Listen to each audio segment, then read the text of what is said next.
జగన్ పాలన ఎలా ఉందండి? జగన్ పాలన అడ్డిగా ఉంది. ఆడ కాదు మొగ కాదు అన్నట్టుంది. ఏందండి తేడా? ఏమున్నది, ఎమ్మటి ఎలిగొండ ప్రాజెక్ట్ అన్నారు, అది లేదు, ఏమి లేదు. చెప్పాలంటే రోడ్లేమో ఎప్పుడు మాస్కలు వేసుకుంటూ పోతూనే ఉన్నారు, అది కూడా లేదు. అమ్మఒడి అంటారు, అది అంటారు, ఇది అంటారు. ఆ అమ్మఒడిలోనే కలుపుతున్నారు. ఇక్కడ రైతులకు ఏం దిక్కుదేసి లేదు. అది జరిగింది. ఏమున్నది ఇక్కడ, ఏమి ఇబ్బంది లేదు. అంత ఇబ్బంది పడుతున్నారు. తాగడానికి నీళ్లు రావట్లేదు, ట్యాంకర్లు ఏమో ఆఫ్ చేసినారు. తాగడానికి బిల్లులు పడలేదు వాళ్లకు. ప్రెసిడెంట్లు ఏమో అల్లాడిపోతున్నారు.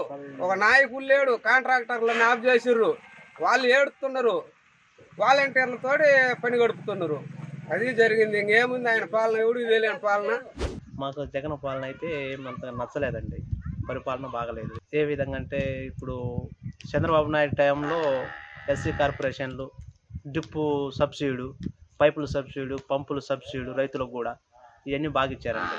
ఇప్పుడు మాత్రం అప్పుడు పసుపు కుంకుమని చాలా వేసాడు చంద్రబాబు టైంలో. ఇప్పుడు మాత్రం ఏం లేవు.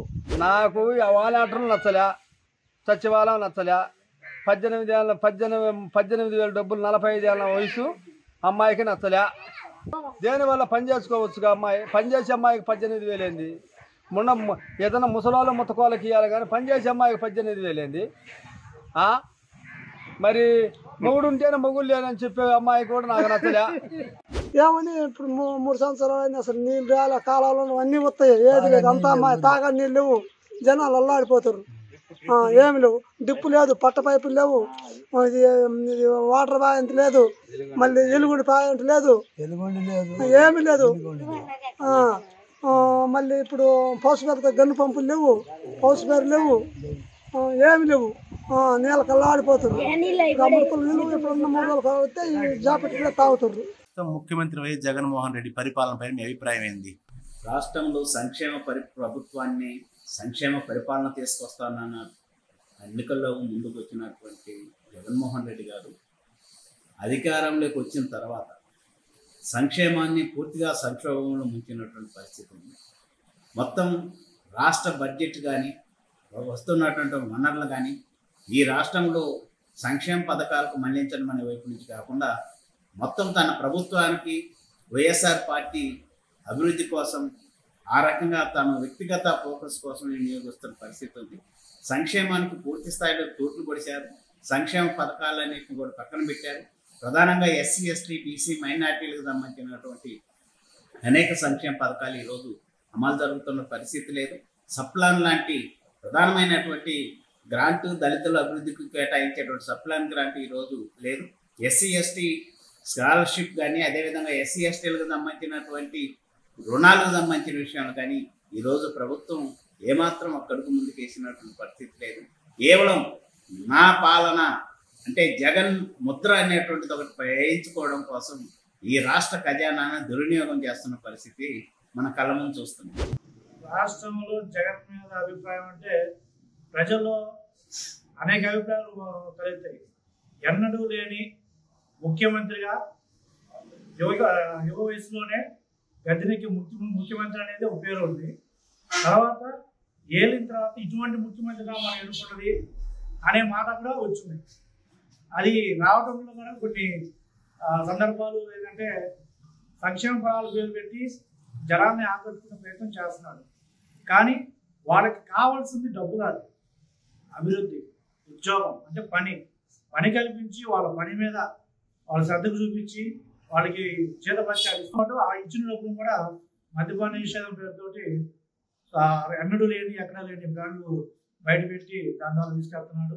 ఒక చేత్తో పెట్టి మరొక చేత్తో లాక్కునే ధోరణిగా 10 రూపాయలు సహాయం చేసి 100 రూపాయలు వెనకరించి లబ్ధి పొందే విధంగా ఉందే తప్ప కామన్ మ్యాన్ బతకాలంటే ఒక పప్పు కొనుక్కోవాలన్నా కందిపప్పు, ఒక మంచినూనె దగ్గర నుంచి, కందిపప్పు దగ్గర నుంచి, ఒక పెట్రోల్ దగ్గర నుంచి, ఒక సామాన్యుడు ఉదయం నుంచి సాయంత్రం కష్టపడి ఆయన అలసిపోయి దాని వ్యసనాలు బానిస అలవాటై ఉన్న వ్యక్తి మందు తాగాలంటే కూడా తన కూలి పని సరిపోలేని పరిస్థితిలో ఇలా రాష్ట్రం భవిష్యత్తు ఉంది. 3 రాజధానులపై మీ అభిప్రాయం? 3 రాజధానులు అంటే 3 రాజధానులు కట్టిన తర్వాత అసలు ఒక రాజధానికి రాయి పెట్టేదానికి గతి లేదు. 3 రాజధానులు అంటాడు ఆయన. 3 రాజధానుల గురించి చెప్పడానికి అతనికి 1% కూడా అర్హత లేదు. అసలు చేత కాదు. వైజాగ్లో చేసింది చూసాం మొన్న ఈ మధ్య ఆయన ఏం చేశాడు అనేది.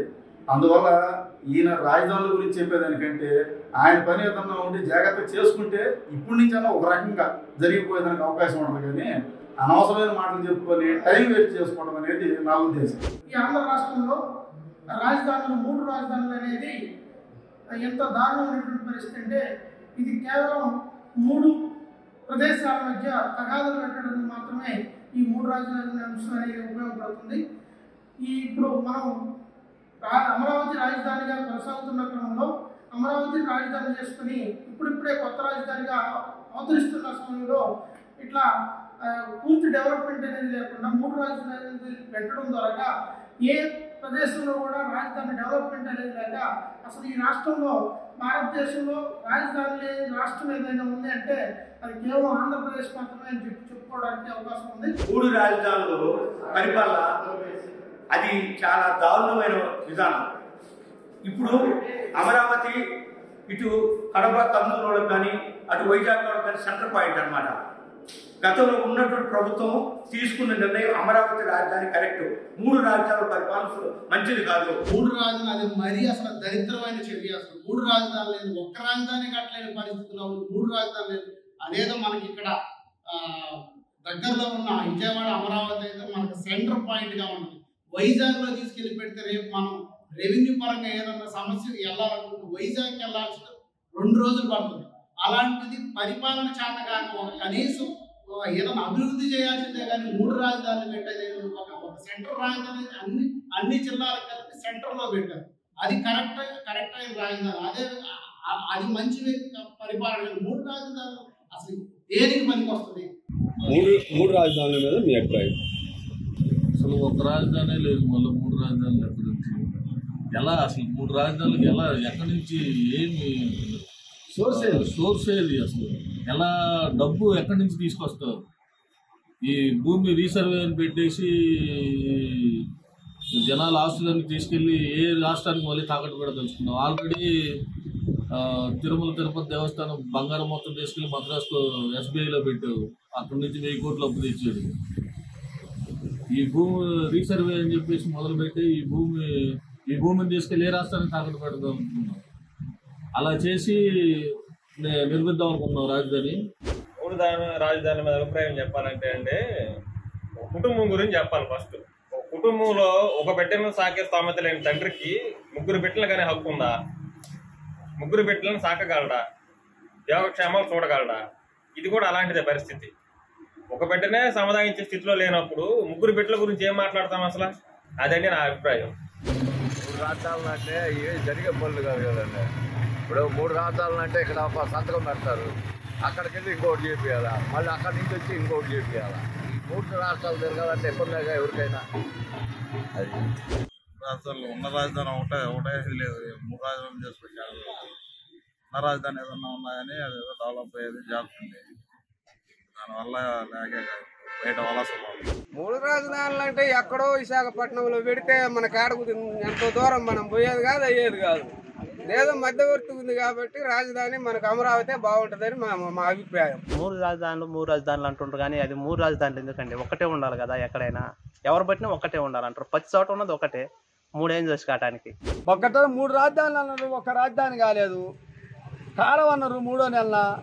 ఇప్పుడు అయిపోయింది. ఎలక్షన్ కూడా దగ్గరకు వచ్చింది. కాలువ లేదు, తాగన బొట్టు లేవు, నీళ్లు అకోరెత్తున్నాం. ఎప్పుడు 12 కిలోమీటర్లు 15 కిలోమీటర్ల నుంచి నీళ్లు తెప్పించుకుంటున్నాం. అడవిలలో ఉంచి చెంచాలను బతిలాడుకొని, అడవి చెంచాలను బతిలాడుకొని నీళ్లు తెచ్చుకుంటున్నారు రైతులు. లోకేష్ పాదయాత్రపై మీ అభిప్రాయం?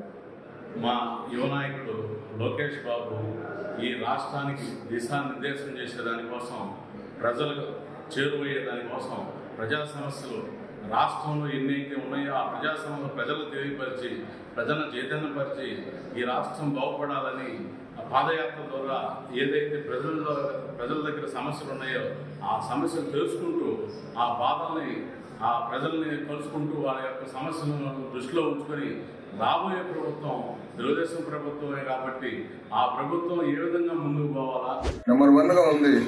కుప్పం కాడికి మొత్తం అన్ని నియోజకవర్గాల నుంచి బ్రహ్మాండంగా పాదయాత్ర పూల రథం పడుతున్నారు. ఆయన కష్ట నష్టాలన్నీ కూడా అందరి కష్ట నష్టాలన్నీ వింటున్నాడు ఆయన. అని అందరిని ఓదారి చూస్తూ జాగ్రత్తగా కాపాడుకుంటూ వస్తున్నాడు. అట్లా అన్ని వచ్చి తిరుపతి వచ్చాడు. తిరుపతి నుంచి చిత్తూరు జిల్లా వరకు మొత్తం మళ్ళీ ఇటు నెల్లూరు జిల్లా దాకా వస్తున్నాడు. ఆ పాదయాత్రకు ఆయనకి జనం నిరంజనాలు పలుకుతున్నారు. బ్రహ్మాండంగా ఉంది. బాపట్ల ఇటు వస్తే ప్రకాశం జిల్లా నుంచి మేము కూడా ఇటు బాపట్ల జిల్లా వరకు వేసుకుని మేము కూడా పాదయాత్రలో పాల్గొంటాం. ఆయనకి దిగ్విజయంగా మేము ముందు కొనసాగుతాం.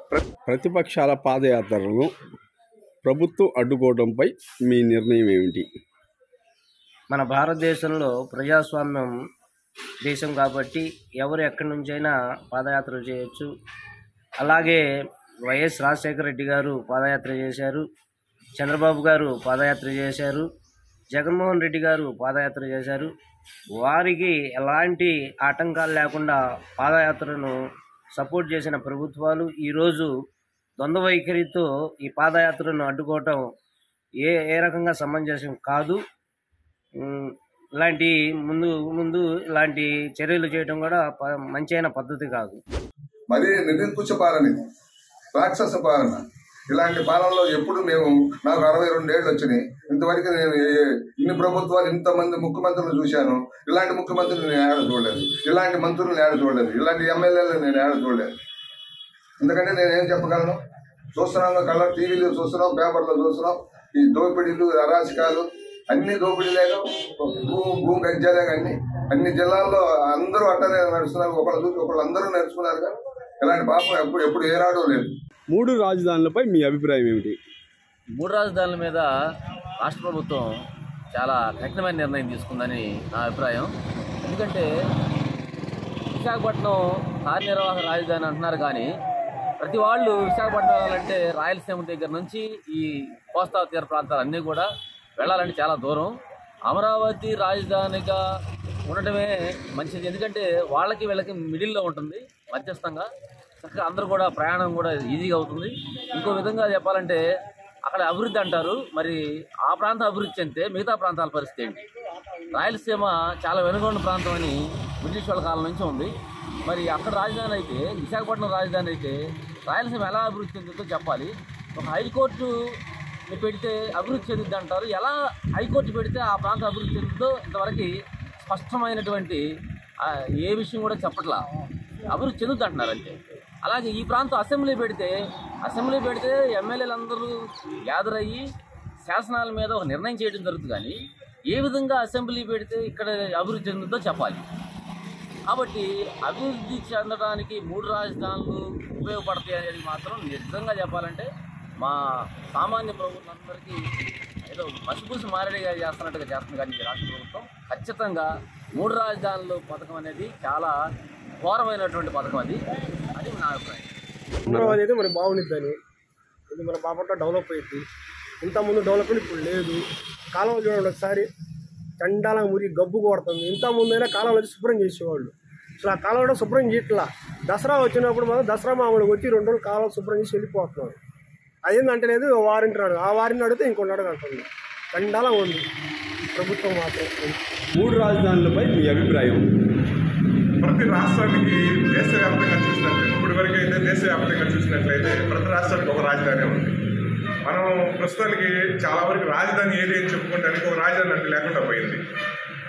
ఇండియా వైపు ఉన్న వాటిలో రాజధాని ఏమో హైదరాబాద్, మన అమరావతి రాజధాని మనం చెప్పుకుంటున్నాము. మన రాష్ట్రానికి మాత్రం మన రాజధాని ఎక్కడో తెలియదు. మన పేరు మనకు తెలియదు. ఏంటంటే కొంతమంది ఏమో విశాఖపట్నం రాజధాని, క్యాపిటల్ రాజధాని అంటారు, జ్యుడిషియల్ రాజధాని ఒకటి అంటారు, మళ్ళీ ఏమంటే అడ్మినిస్ట్రేషన్ రాజధాని, మరి పరిపాలనా విభాగంలో రాజధాని, ఇట్లా 3 రాజధానులు ఉన్నాయని చెప్తున్నారు. అయితే ఏ రాజధాని ఏదైనా ఇప్పటి వరకు అయితే రాజధానికి సంబంధించిన వాటిల్లో మన రాష్ట్రానికి ఒక క్లారిటీ అంటే లేకుండా పోయింది. అమరావతిలో ఉంటే అందరికీ అందుబాటులో ఉండేది కాబట్టి ఎక్కడి నుంచి వచ్చినా ఎవరు వచ్చినా కానీ రైలు ఫెసిలిటీ కానీ బస్ ఫెసిలిటీ కానీ అంత సర్కిల్ మధ్యలో ఉంది కాబట్టి అందరికీ ఇబ్బంది లేకుండా, ఆటంకం లేకుండా అందరికీ సమకాలంలో వచ్చి పనిచేసుకునే విధంగా అందరికీ అందుబాటులో ఉంది. ఇప్పుడు వైజాగ్ చూసుకుంటే ప్రత్యేకంగా ఒక రోజు ప్రయాణం పెట్టుకొని వెళ్ళి అక్కడ స్టే చేయాల్సిన పరిస్థితి కనపడుతుంది. అదే తక్కువ వేరే ప్రజలందరూ ఉన్నారు, వెనకబడిన ఉన్నారు.